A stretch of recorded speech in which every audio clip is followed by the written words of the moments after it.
Sheriff ने खुद को सबसे गहरे जेल के कमरे में बंद कर लिया और अगले ही पल चाबी बाहर फेंक दी। जब उसका सहयोगी अंदर आया तो उसने शेरिफ को खिड़की की तरफ टकटकी लगाए पाया। उसने शेरिफ से कोई मूर्खता न करने की विनती की, लेकिन शेरिफ ने फिर भी वह वाक्य कह दिया जो नहीं कहना चाहिए था, आई वांट गो आउट।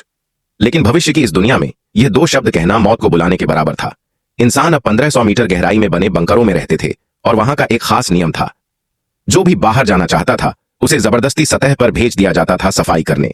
अब तक जितने भी लोग सतह पर गए वे सभी जहरीले वातावरण के कारण मर गए, लेकिन शेरिफ ने फिर भी यह वाक्य कह दिया क्योंकि 3 साल पहले उसकी पत्नी की रहस्यमयी मौत हो गई थी।